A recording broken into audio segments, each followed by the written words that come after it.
दिलरुबा दिल नशी दिल फरेब और हंसी लफ्ज ये होंगे कहीं हमने तो देखे नहीं.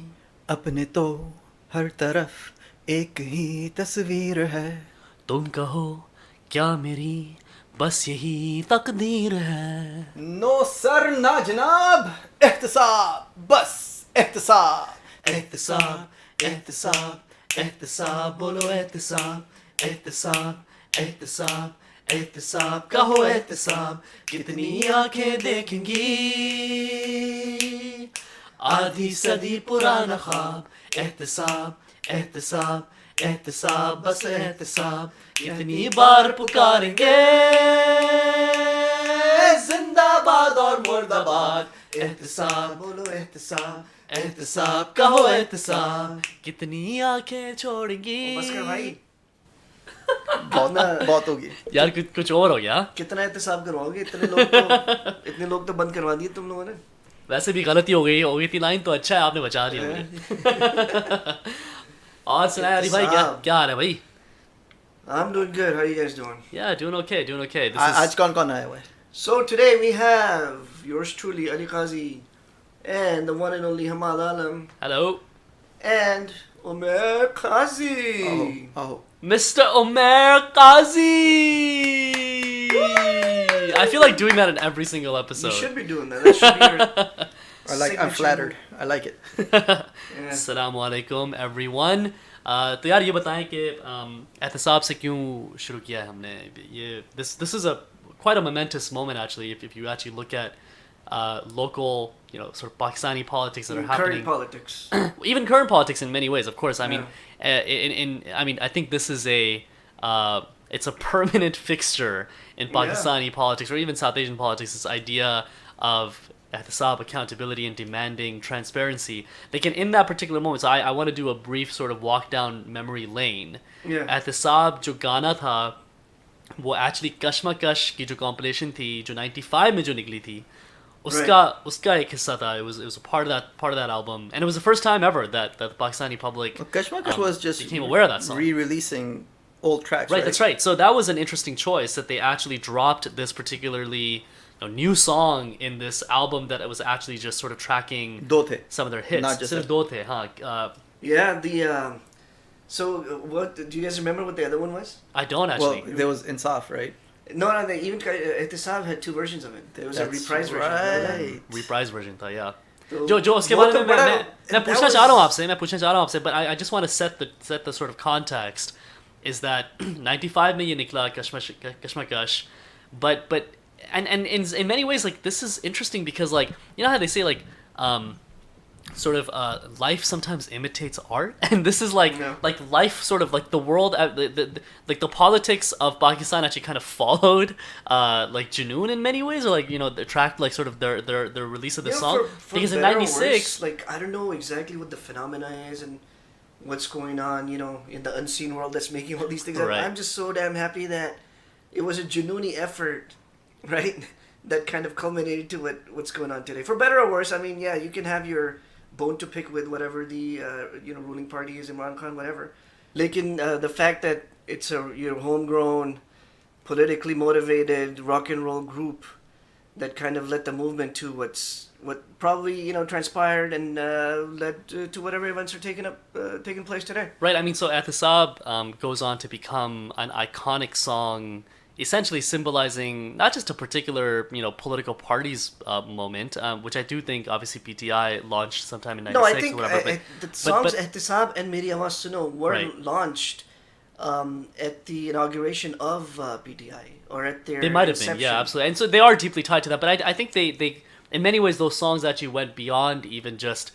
What the question is, what did PTI itself symbolize, right? Its rise symbolized this new desire within the populace to be able to then question and really push back on traditional power structures and So to question them. my right? view though is okay. Ehtesaab came out, but it was not like a, parties have slogans and official songs. Right. Right. Ehtesaab and Insaf, although it had the themes for Sure. what the party was trying to implement and espouse. Sure, in Saab, It did right. not have the flag waving. This was not an official party song. Right. The party never said Junoon's our official party band. Right. This is our official party song. It was not like that, right? But so for me, like, I was younger. I wasn't really in tune with Pakistani politics too much. Just hearing from here and there and watching the news channels on satellite. But then you'd have to know what the party was like in those days, and it really wasn't In its more than infancy. like 2 or 3 people getting together in the living room. Hey, we're gonna do something big, Right. and they had no support anywhere except for some of these guys in the music business and Well, so I mean, maybe so some other celebrities here and there. So again, I mean, trying to set the context of in '96, there's a huge political sort of change in the landscape. Benazir Bhutto is taken out of power, ostensibly on corruption charges, of course, and elections are called for February of 1997. And in December, by the way, Ehtesaab has already been released by this time, right? It's been like over a that's right, year. yeah. And Junoon then, I can't remember the exact month, but sometime in 1986, late 1986, they actually had a massive concert in Nishtar Park in Karachi, where And thousands there's videos of people. that on YouTube, by the way. Junaid Jamshed's in there too. Oh, really? Right, Junaid Jamshed was there. Yeah, absolutely. There was this like coalescing of all these like Pakistani rock artists, and Wait, the where- entire crowd It's Nishtar is- Park, Karachi. in Oh, Karachi, yeah. Karachi, okay. And like the entire crowd is singing at the Saab, right? I mean, and there's a chorus and this echo, and that's the thing, right? Is that the question is, what type of impact did a band like Junoon really have on the political consciousness? TK, there's a friendship, obviously there's an allyship that was developing and has developed between Salman Ahmed and Imran Khan and PTI, etc. But it's really the the artists themselves and what kind of impact they actually I'd had. say two things about Ehtesaab, right? Since we're talking about the song. One is the reprised version. The lyrics are completely different. And Oh, there's so much more a lot more Jangju extreme. and Yeah. Khuni, man. And then the second The part, reprise version, yeah. yeah, the second part is the video of the song itself, which did Oh, yeah. not hold back on Yeah. the symbolism or just outright, literally showing that this is how our politicians and higher ups. I mean, yeah, everything was Right, about right. with the scene with the lota. These guys were holding the lota and the, The money's donkey. coming out of it, and that symbol. And then Zardari's horses having lavish meals. So there was all these hints, and then in the end, they just start straight up showing pictures of all the rulers that have come to pass. Like starting from Ayub and Yahya to Right. Zulfikar Ali Bhutto, then Zia, and then Benazir, and then Nawaz Sharif, and then Benazir again. And by the way, Yeah. isn't that what got them banned? And then eventually, I mean, I think Nawaz Sharif, that is exactly Nawaz what Sharif came happened. into power in 1997, in and that's early when 97. they were, yeah. And this video, I'm not sure exactly when it was released, but I imagine, and in fact, I mean, I think that See, I don't that's know when if- that's what precipitated their ban. I don't know if the whole band was banned because of this Or was this it the song. song? Band ka band bajiya. Yeah, I think the song itself was banned first, but then they didn't really ban until Sayuni came out, which was a different reason altogether. But I mean, stay with politics here. You're asking about people following this movement, echoing the words of Ehtesaab everywhere. But Junoon had to be relatable to the general public first before they could actually get to that point. They were doing political songs before, like Talash, which was, being played for like that your affluent, burger class of people for a good amount of time when Junoon was kind of had that niche market. They weren't relatable to the general public till like The mid-90s. Inqilab came out with Yeah. Sai and Husn Walu Jazba Junoon. Right. So using that platform that they gained. I mean, they to were able to play pop to up. play in Nishtar Park just months before a general election is quite a statement in and of itself, right? And Does the that park shows itself you. hold any significance of like any historical significance? Oh yeah, absolutely. What is I want to say that there have been past political leaders that have actually spoken at this particular Rallies park. and things like that, there's yeah? Nishtar Park is within the consciousness of Pakistani history. So and when it Karachi was the capital, that was a site of many like sort of rallies and many. So it's historical significant. moments. It's as significant as them playing maybe in the UN General Assembly. Right? It's Absolutely, just, right. Yeah, absolutely. And so that's what I mean is that it's interesting to say, because I think you raise a very good point, is that, rock music or sort of pop music in Pakistan was in many ways kind of the domain of a niche particular class of Pakistanis, right? Like an urban sort of like, I wouldn't say elite, but an urban upper middle class at the very least, right? But you do see this transformation that was beginning to happen, and I think that Junoon certainly ushered in that transition, where if they were playing at Nishtar Park, I wasn't there, but I can imagine the scene, and I can imagine the impact and the pull that they had. That it wasn't just a bunch of, like you said, Burger folk coming out from like Defense and Clifton who had just showed up to Nishtar Park that day. That I imagine it was a swath, a cross section of Pakistani society that had showed up in unison, right? And that tells you so much about this particular band and sort of the impact that they were able to have on the political conversation. Because the other thing that I want to mention is that there's an idea as well, right? I mean, this is a scholarly idea as well, is that oftentimes when you give language to certain thoughts and ideas, then that can develop its own sort of life, right? And that can develop its own movement. That's very उस वक्त तक I mean, I'm not saying कि किसी ने सोचा नहीं था कि एहतसाब मांगना या एहतसाब demand करना या accountability demand करना, what does it actually mean? But I think when you actually inject it the way that Junoon did into the wider public consciousness of like, एहतसाब बोलो एहतसाब कहो एहतसाब, right? कितनी आंखें सोएंगी, and just to be able to say, look, we need to demand this. I think that is such a huge accomplishment. So to tell me this is definitely not the first political song in the history of Pakistan, Right. And this is definitely not the first political song by Junoon. So what makes this a point in history that Ehtesaab became a launch pad for a political movement, or was it just a coincidence that the timing just worked out? I think in that moment, it was probably not a huge impact on the consciousness of the country altogether, right? Because, again, it was a very humble movement that was started off back in those days. Imran Khan's movement did not, become the huge success that it is until 2011. So it took him that long to get up to that point. And, the country went through a lot of the turmoil during that time. Obviously Musharraf came in, and then he had these battles with the court system, and then had the NRO with the Benazir and Nawaz Sharif, brought them back on the scene, and then all Benazir gets assassinated, and so during that whole time, Imran Khan was just that fifth column voice, sitting with his one seat in parliament, and really nobody was really paying attention to it until Zardari's third year. Where after all these drone bombings and everything, and Pakistanis just got so fed up, and then there was a lot of youth that had grown up at that time, that they just wanted a different direction. So by October 11th in 2011, Imran Khan did this big jalsa in Minar-e-Pakistan, and in their own words, they did not realize that they would be getting this many people to come, and then they had almost 100,000 people come in. Or maybe even more, I don't know the exact numbers, but it was huge enough that it got all the media attention, it got attention from a lot of people. So a lot of the quote-unquote lotus started coming into the party at that time too, which kind of made what PTI is today. I mean, it's basically a conventional party with the same type of leadership that Noon League or People's Party would have.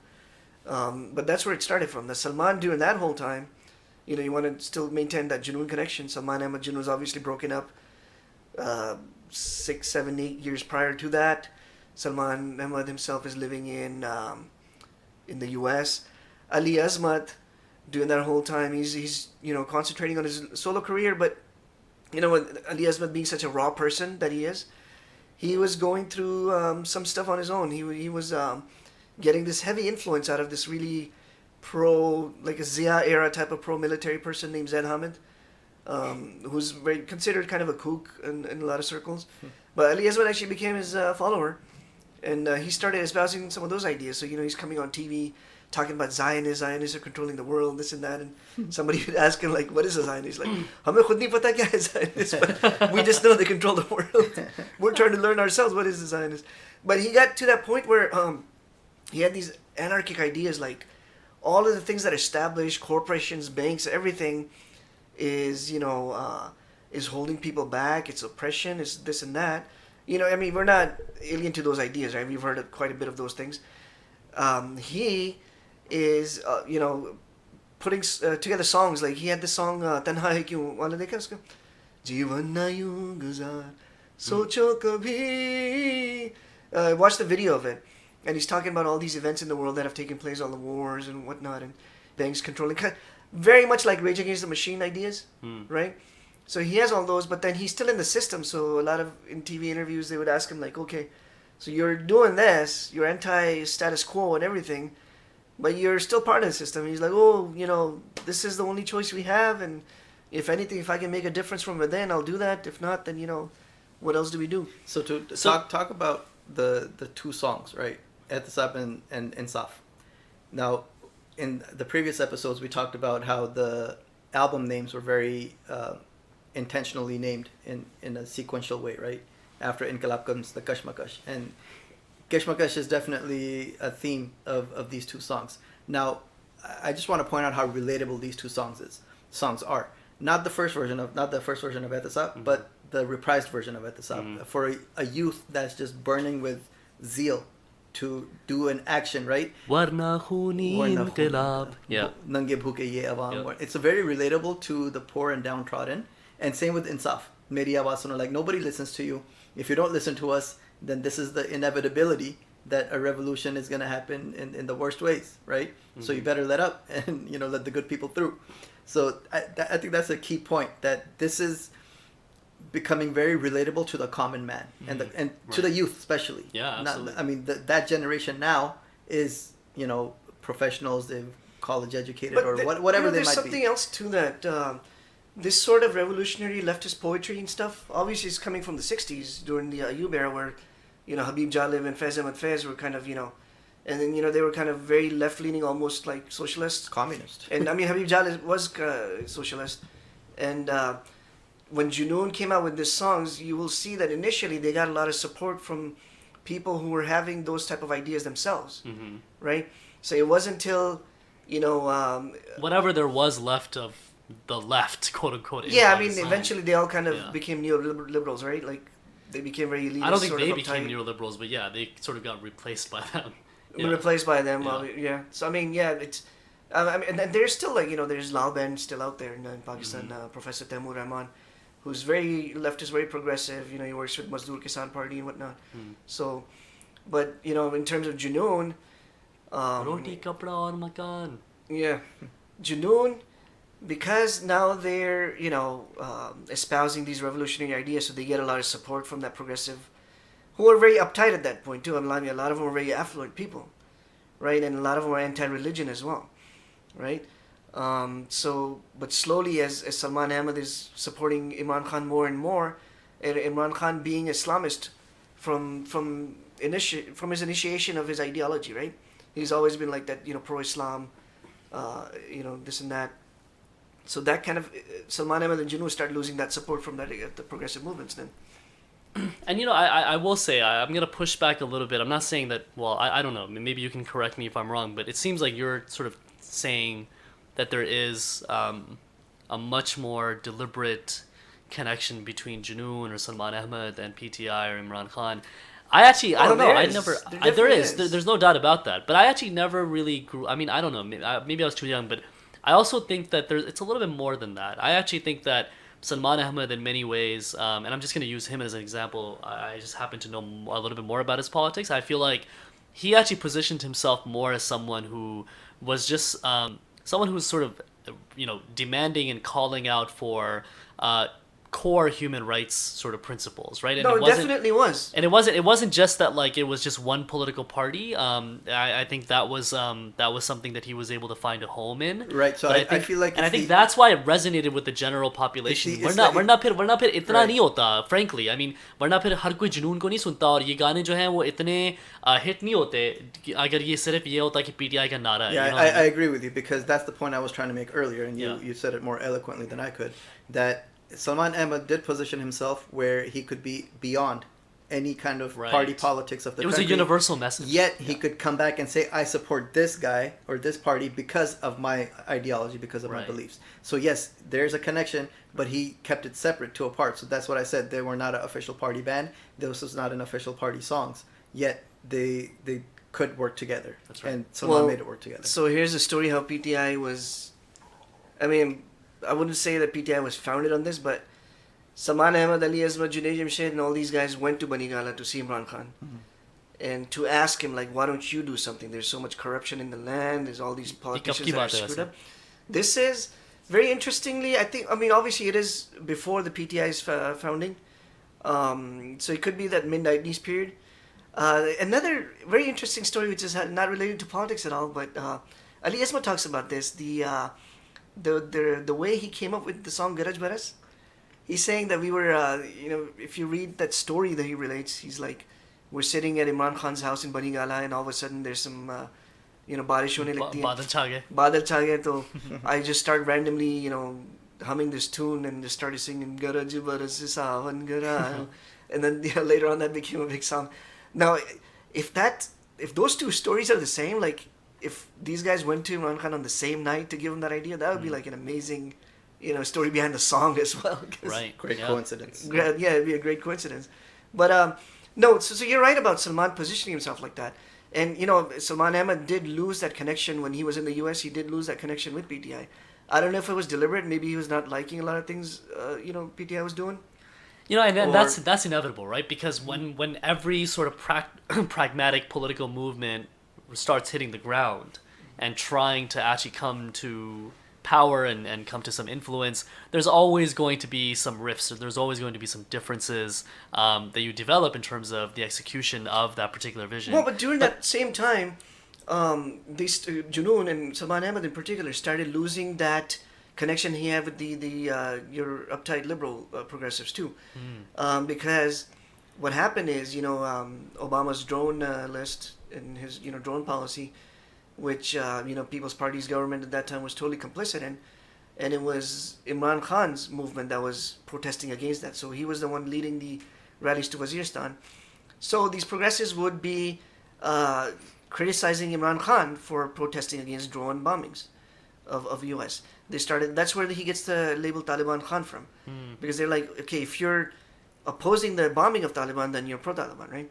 So this is where Salman Ahmed kind of starts to shift gears too, and he starts getting exposure to these what they started calling him Khuni liberals. Like, these guys are like, what kind of liberals are they? They're pro-war.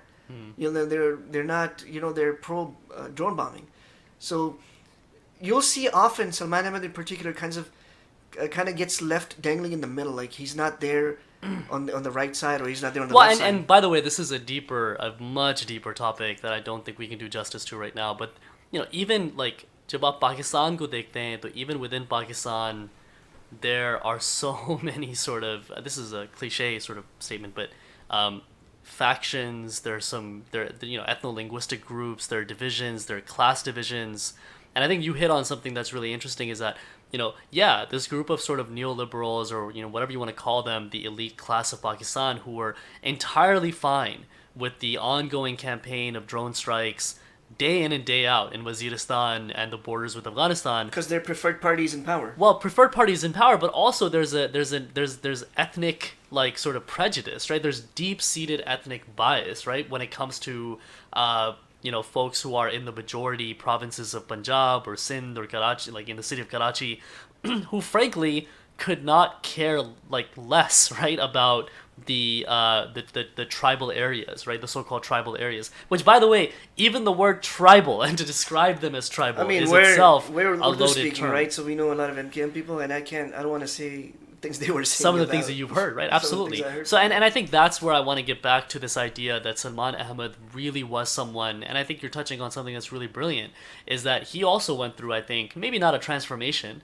politically, but I think that he went through phases, right, where he sort of and continued to educate himself and kind of become and evolve more and more as he saw things on the ground. But one thing that I want to ask you all is, generally speaking, and maybe your sense is a little bit different, but generally speaking, the public consciousness sees Junoon not as necessarily a very politically vocal band, I think, more so probably as a kind of Sufistic and sort of religious bent to them, or do you actually differ with that and say, no, my perception or my conception of Junoon has always been political? And by the way, the political bleeds with the religious, so it's not like those things intersect. So that's to your last point. That's exactly what it is. So right. After Kashmakash, I think Ehtesaab was probably their maybe Dharti Ke Khuda was the most literal political diss song that they made. Right. After Kashmakash. That's right. But after that, it became much more deeper, metaphysical, spiritual, but it still had political elements to it if you listen to the lyrics deep enough.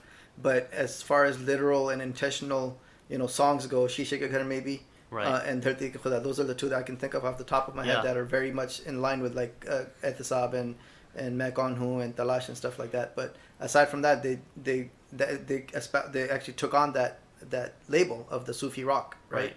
So maybe it was intentional where they forced themselves like that, or maybe it was just the media doing it for them. Because now, if we can go beyond Pakistani politics, as Junoon is, politically beyond that, they got very popular in India, Right. right? So how is that going to affect if a band comes into India saying that this is a band against, the Pakistani status quo? So they were actually marketed as the Sufi rock. Yeah, that's one of the Pakistan. reasons they got a lot of heat for going to India. During Musharraf's time, they went to India and they sang just Junoon, and they ended the song with they changed the lyrics. Hindustan hai tumhara, Sara Jahan. Sara Jahan hai hamara. So they got a lot of heat for that. I think they had probably just come off of a ban, and they probably got banned again for that.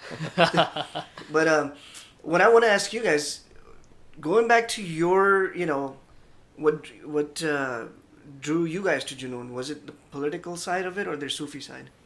I think the beautiful thing and the timing for me was just perfect, where you got to mature with the band songs as a youth with a lot You of grow with the band, right? with a youth with a lot of energy. You need the Khuni Inqilab type lyrics to get you going, Right. to Oh, get yeah, you attached to the band. Like Talash. holy crap, Yeah, this is like, badass. Yeah, like I wanna go out there Right. and Yeah. The take most your And I had to do strongest song. something. Yeah. Because and especially Actionable. when you're a teenager or you're sort of approaching those years, Right. I think one of the like sort of burning things within you is that you really want to do something about all the things that you're hearing. Right. You really want to do And something then about all as you the get into injustice like that you're naturally seeing. as you get into your early 20s, you get into kind of like an existential funk. You're trying to find your spiritual self, and then that's Well, as it relates to you, you're in LA, Right. and you're listening to Rage Against the Machines, you're listening Absolutely. to NWA and Ice Cube, System of a Down. so System of a Down. So System.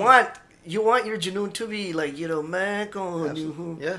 मजबूर हूँ और तुम बेनाम हो. So as I mentioned in previous episodes that we've done, my first exposure was in fact Kashmakash, and I'm not sure if it was in '95 or '96 when the album was first released, but I distinctly remember listening to the Ehtesaab song, and I think for me, even though my sort of 11-year-old mind couldn't really put a lot of the contextual stuff or even Pakistani history together, but I think that it was in and of itself an education to know that not only is this a problem, not only is corruption, not only is accountability, not only is sort of the cronyism that exists within not just the Pakistani government, but all over. Not only was that a problem, but also the fact that, hey, by the way, we can actually demand things as a public, right? I mean, that was honestly one of the first things that hit me,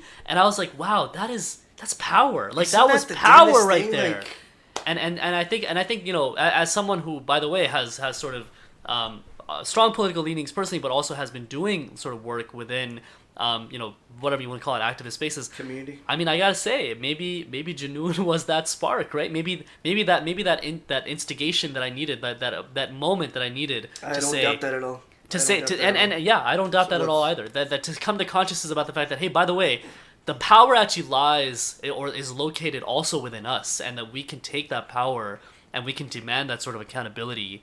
It's an amazing sort of idea, especially in a developing country like Pakistan in that particular moment. Yeah. So There's so much you can talk about, Junoon's politics in Pakistan, but then a lot of it kind of turns into activism post 9/11, when Salman's obviously moving to U.S. Brian's already moved to the U.S. And I can imagine, do 9/11, how would Brian be, taking that in as an American living in a country like Pakistan that has, been complicit with the U.S., creating, for lack of a better word, turmoil in Afghanistan, being a hired gun for the U.S. And, Brian is there, and there is already so much hatred against the U.S. in Pakistan, right? So, a person like that, I'm pretty sure it must have taken a toll on him where, he decided to move back to the U.S. And then at the same time, Salman Ahmed moves to the U.S. and then he starts doing all these college tours and whatnot, going and talking to people. One of the things that there's a few things that happen in the American media that I think we should discuss. First, with the movie that VH1 had made called Islamabad Rock City, which was kind of, you know, I don't know how to, there's a thing in the U.S. where when they look at not just people from outside of the country, developing countries, but even their own African American, population, there's a certain ideas that they have about those groups of people, and they impose it on them, and that's the only thing that's kind of acceptable.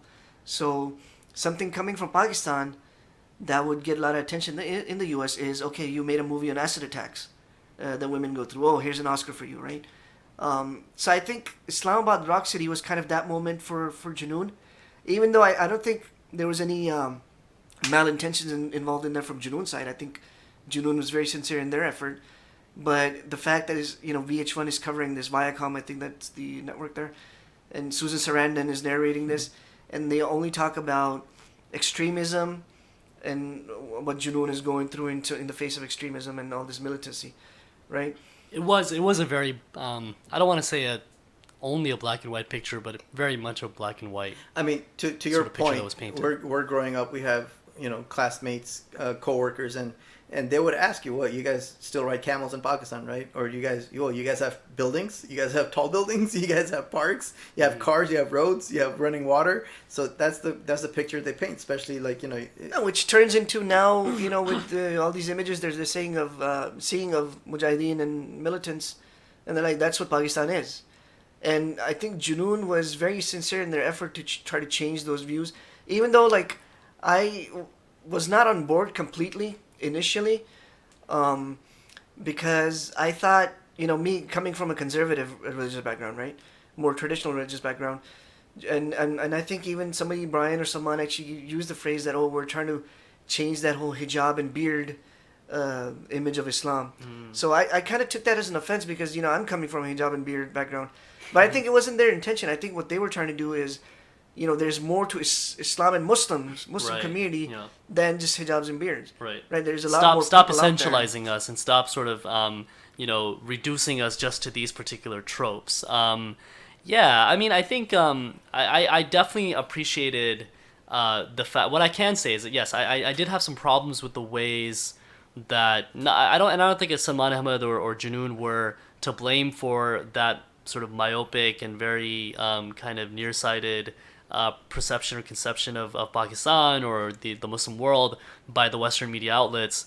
But what I did appreciate was the effort to take up the mantle and to take up representation. Somebody had to do it. And to say, you know what, someo's got to speak up and someone's got to show up. The beatings they got for this, right? Exactly. Going to Bill Maher's show. Absolutely. Man, that was Bill Maher, for lack of a better word. I mean, we try not to be negative in these recordings, but he's a pig. I think we've all come to kind of realize that, and I mean, we gave him enough opportunities to get his act together, but yeah. No, but that's, I mean, I was gonna get to this, is that someone who was growing up in America around 9/11, after 9/11, I think that even though I didn't maybe have the tools to be able to deconstruct fully the problems with the way that the rock star and the mullahs or whoever, all these sort of documentaries did kind of reduce Islam to kind of a binary perspective of you got that rock star and then you got the conservative mullahs and that's it, right? But at the same time, seeing him essentially go to battle like that, right? It was tough. It was with brutal, Bill man. Maher. He was in his book. And by the way, can we just kind of contextualize for just our listeners all over the world that in America, and I think Bill Maher's influence has definitely waned, thank God. But at that time, he was on top. He was on top. I mean, he was on top of his game. Well, he used to call everybody himself was the talking only about true him. liberal. Bill Maher, that's what he used to call himself. They used to call him what? He used to call himself the only true liberal out there. Cause, right. Jon Stewart and these guys, they were kind of heading even more in direction where they were not hating Islam and Muslims. Yeah. And for Bill Maher to be, a liberal, the only way he could do it is to hate, other people. Yeah. So I mean, and obviously this is kind of a running theme that I like to focus on a lot is, what did Junoon or any of these bands, what did they do for me as someone, and not that they had a responsibility to me. But what sort of impact did they have on me as a Muslim growing up, especially in America? I mean, I'm not discounting the experiences of other Western Muslims, but we live in a country where there are develop constant sort of evolving sort of problems and issues with the way in which Muslim identity is accepted right within the mainstream fabric. And the reality is that seeing someone like Salman Ahmed go, like I said, go into battle and provide representation on that level for a 17-year-old kid really watching this in 2002 or 2003, it was a godsend. I never had so much more love and respect for Salman Ahmed until that point. And I mean, I've taken that with me throughout the years. He was going against this guy Bill Maher, obviously, and Gene Simmons, who's like a total right wing. If Bill Maher's a pig, what is Gene Simmons? Yeah, Mahapig. Mahapig. And then who else was there? Laura Ingraham was there. Oh, really? You guys know who that is, right? Wow. She was on who mistakenly did the Heil salute in Trump's right. Hitler that famous meme. Yeah, she was there too. So Salman writes that he actually went there with an olive branch. He wasn't expecting, and then he writes, I took a knife to a gun battle. And wow. What's worse about what Gene Simmons was saying, there's stuff that they said on screen, and then Salman Ahmed writes in his book that on the behind the scenes in the, backstage or whatever, Gene Simmons was saying things like, Muslims are cockroaches. And he's saying, Salman, you're in America now, forget where you come from. Things like that. So, it takes a lot of courage for somebody like Salman Ahmed to come from Pakistan and, just go to battle with these guys, with these Islamophobes. In the truest sense of the word, the Islamophobes. Yeah. There is such a thing at Islamophobia, and these guys are sort of the architect. And by the way, I mean, in many ways, yes, I think American Muslims, of course, were taking up those positions and trying to really counteract much of the Islamophobia and vitriol and poison that was being spewed out against Muslims and the Muslim world. But I think a lot of people forget that Pakistan was steeped in the middle of this entire melee that was resulting as in response to 9/11, right? I mean, yes, it's not Iraq, it's not Afghanistan, but geopolitically, it was situated in a way that really put it in a very awkward position, right? And Musharraf actually sort of writes about this, right? Of like being given an ultimatum, and I don't know if we can really trust what he actually has said, but I think it was pretty clear on record. Like one of the ministers in Pakistan got a call from a senator or something. Like if you don't, I think it was the Secretary of State. Get, we'll blast you into the Stone Age or something like that. That was a particular quote.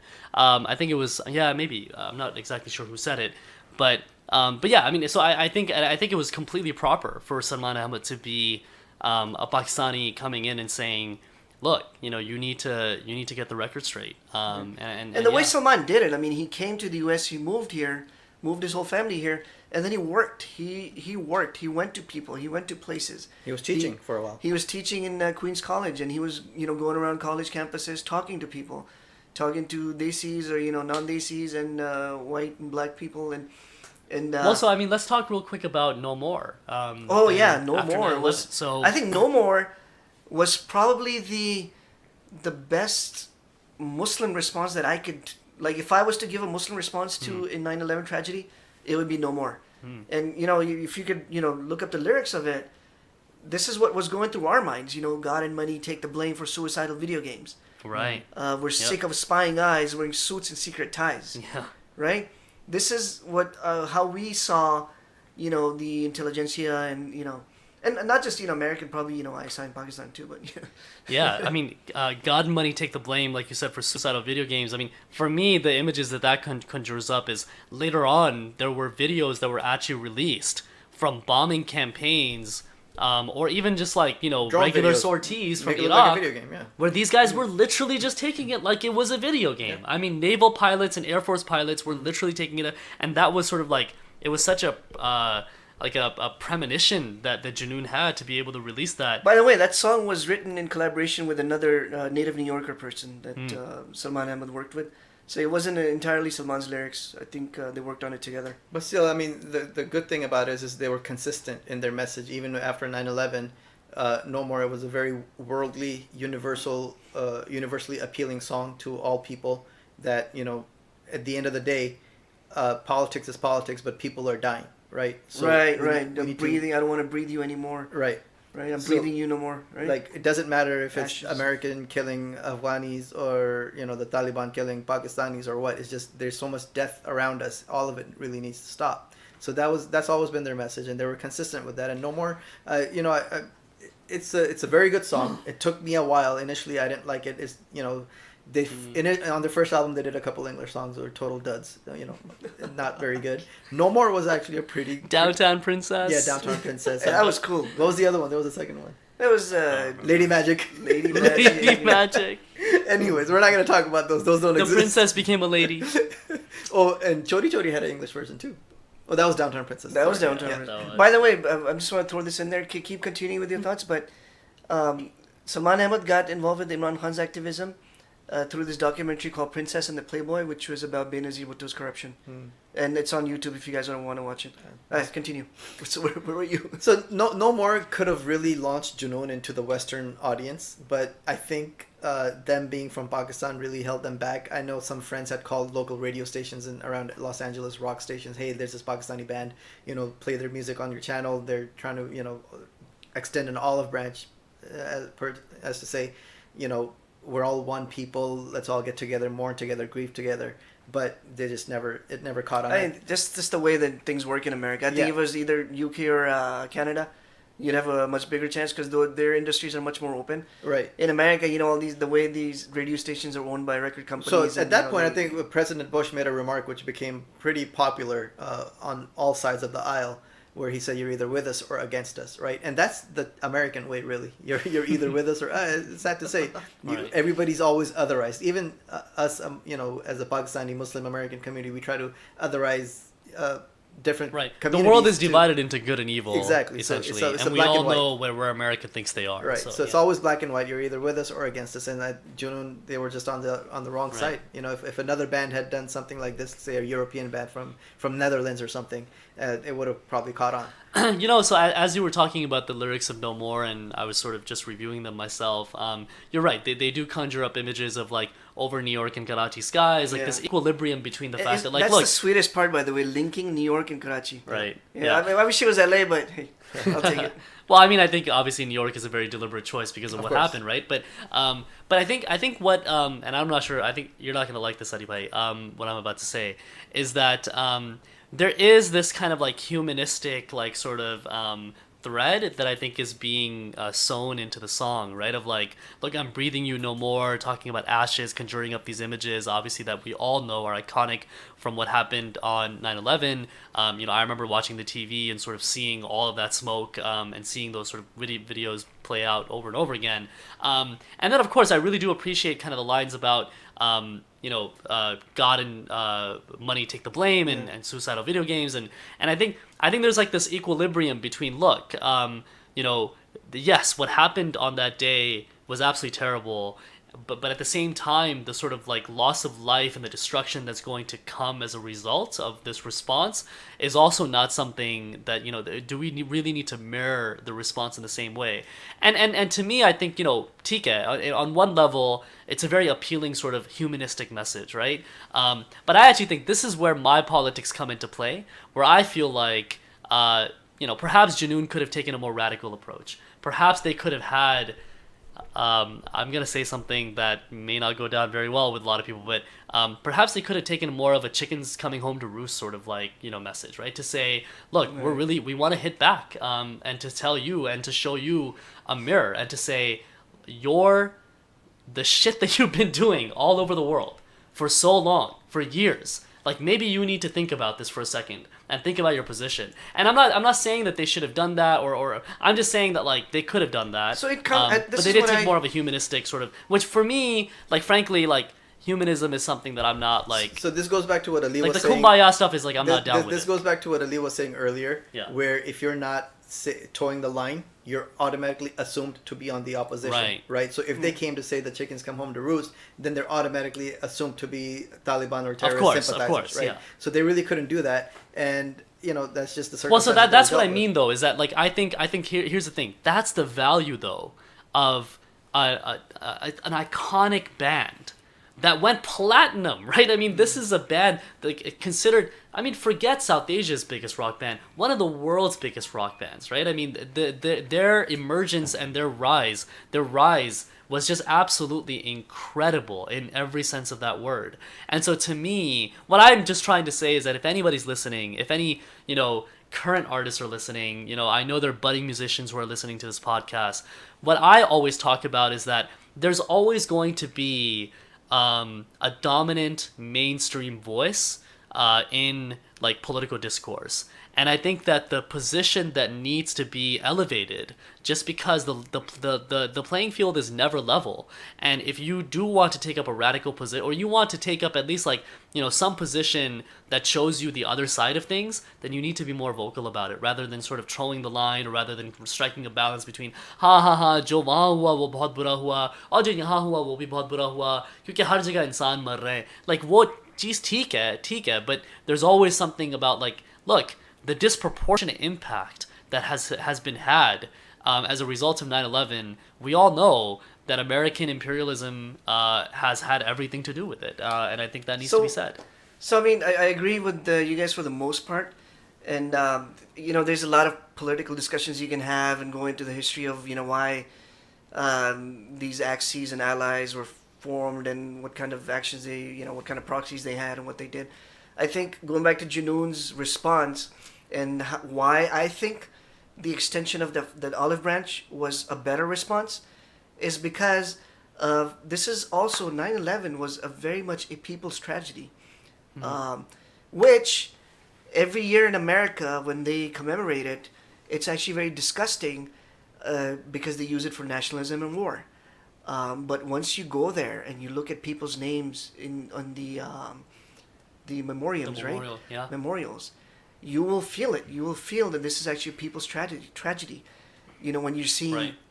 names of Bangladeshi and Haitian Absolutely. taxi drivers, Puerto Rican, right? Yeah. And then the way America responded to it is, you got some guy in Texas and some wasp in Orange County, California, who hates New York to begin with, right?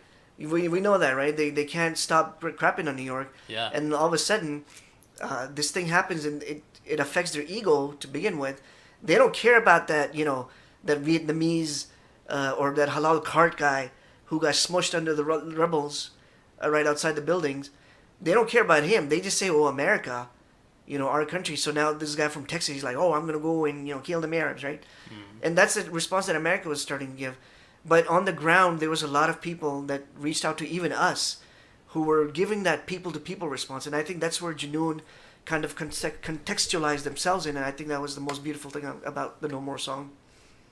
So after No More, I don't know exactly which date it came out on, obviously after September 11th, but to kind of track their trajectory, politically speaking, since we're focusing on the politics of Junoon and Junoon members, there was the Pakistani side of the politics. There was, not much in India. They were kind of just there as goodwill, between the two countries that they were allowed to. Frankly, I think because they were playing too much or were outright banned in Pakistan, that gave them an opportunity to play in India, give them a little bit of a rise there and internationally as well. They were performing on local New York channels and stuff like that. But then Salman Ahmad, his activism, he was the activist kind in the group, and his activism led him to become the goodwill ambassador with the United Nations. And then in October, like a month or so, month and a half after 9/11, Junoon performed at the United Nations General Assembly. Even, who the connection was for the UN? It was Shashi Tharoor. Who's that? Who was actually a leading member of the Congress Party, the anti-Modi party. And, their stance on Kashmir is not super great either, but it's probably it's probably a better one that Pakistan can actually work with. And, if you listen to him, you probably think he's a cool guy. I mean, I don't know much about Indian politics and whatnot, but he was their contact there. He was an Indian person. So for me, the UN concert was definitely a big milestone for the band. End of 2001, and the fact that they were able to play their political songs in a house where a lot of these same politicians, come and give big speeches and things like that. I thought that was I think they pretty were the first band ever. first band ever. Or first artist ever to perform. So it was a at the dual General concert. Assembly. It was a India Pakistan rock concert. So there was, I think, Euphoria. If you guys are familiar with the I remember Indian them, rock yeah. band Euphoria. Oh, they Euphoria performed- played at that show? Euphoria played at that show, and then Oh. Junoon was the keynote, The headliner? or the headliner, right?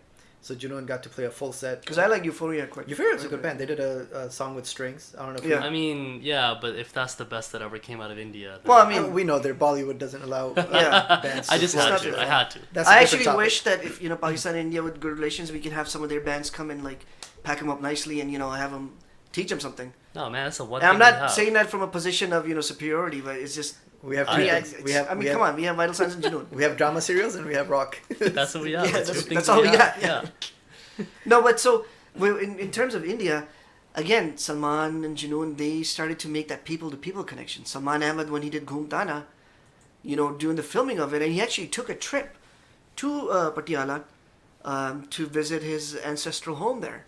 And, they were welcomed very nicely by the locals over there. So, again, it's a people's band. They make people-to-people connection. I know they end up in General Assemblies or get involved in Imran Khan, but at the end of it, it's a people's band.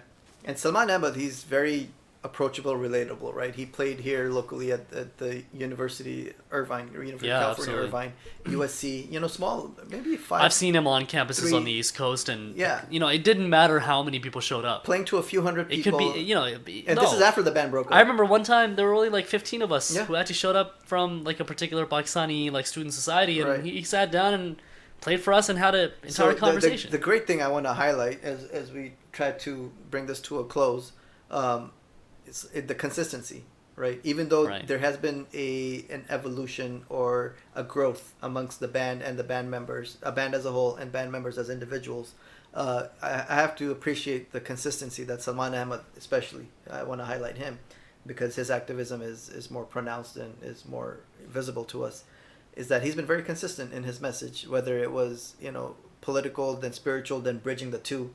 And he's always been about the same thing over and over again. So, whether he's playing to a crowd of 15, whether he's playing to a crowd of 15,000, it's always the same. And you really have to appreciate that. And actually, I think, Adiba, you were telling me recently that someone asked, because, this is kind of a prominent issue, and maybe we'll end here, is that, hey, Salman, have you ever done anything, like, on Kashmir, or, like, sort of Yeah, saying... doing the latest Kashmiri upheaval, Yeah. somebody asked him, like, have you done a song on Kashmir? And it turns out that Had Se Badhne Laga, Zulm Ka Silsila, Zulm Ka Dil Nahi Silsila. Laga, that's about Kashmir, he says. Oh, really? Yeah. Yeah, Sheher Mein Do Mere Man, that's a depressing song. Jitne Bhi Yaar Hain. The solo in that Sab song? giraftar. Yeah. That's yeah. a soulful It's a crazy- album. It is, But then yeah. this song, Dil Nahi Lag Raha, it's like it Yeah. just takes you low. It takes you down. Beautiful song. Which, and then maybe in the next episode we can talk about how Imran Khan himself came to the UN General Assembly to actually talk about that issue. But, on the next one, I think, and we kind of touched on this a little bit, but on the next episode we'll be discussing kind of the religious identity, I guess, or in some ways. There's or so kind of much to unpack there, too. There's so much to unpack there, right? And I'll be honest with you, I have a few issues that some bones Well, to pick. that's with the most that, wonderful but, thing. Even yeah. politically, we have issues, right? Right. But that's the conversation we're having with Junoon. Absolutely. Even though it's one-sided, they're not hearing us, but we're having. Well, that absolutely, conversation with them. and that's the thing, right? Is that is the artist. I mean, in many ways, artists have so many roles, but in one way, I think the artist role is to really invoke a conversation, right? And to say, look, you need to think about this, or you need to consider it from this perspective. And Salman Ahmed particularly loves that. Like he'll engage you and he'll fight with you on Twitter right now. Absolutely, and that's the other thing is that he's so approachable, Yeah. and I love that about him. Yeah. Yeah. Man, freaking Junoon, man. There's so much going on. Like, how do we do this in like this few episodes, dude? Well, I just want to say I hope you all enjoyed this extended version because, as Adibhai said, there's so much to unpack about Junoon, their politics. If you have any feedback on what we just discussed today, if you have any insights, if you have any gems of information that you'd like to share Corrections, from the years, especially. corrections as well, yeah, we want to say that we don't really, frankly, we don't know anything. They're making our job hard. अच्छा खासा होता है कि वो उल्टे सीधे चलते फिरते गाने कर लेते. By the way, there's this dumbass journalist in Pakistan. His name is Talat Hussain. He has Salman Ahmed. He has Salman Ahmed in his program, and he's asking him like, "ये आप लोग ये प्यार मोहब्बत के गाने क्यों नहीं करते?" I'm like, That's what people want. and I'm like, what an idiot. Whatever. Like did you not pay attention to Junoon Yeah. for the past Do you 25 know what's been going to on in 30 the years? last- yeah. Like तुम्हें पता भी है कि who they are. So Junoon is back. They're touring. They did this epic, reunion concert in Karachi. Amazing visuals, amazing production. Loved Karachi. it. They went to Dubai. They did the same thing. Now they've done UK, and now they're coming here. They're coming to America, and it's gonna be a great tour, hopefully. But I want to relate what they're doing now to what they've done. Is Junoon going to be able to do something more beyond just repeating and rehashing what they've done in the past? Yes, I understand that they're kind of reviving themselves now, maybe creating or continuing the same sound musically. What is their activism going to look like? What is their spiritual message going to look like? I'm very keen and curious to see their journey going forward now that the band is back together. So I'm really hoping for great things. More Junoon on the way. Hope so. So long, All right, everybody. everyone. Thanks so much for joining, and we'll see you next time. Khuda Hafiz. Khuda Hafiz.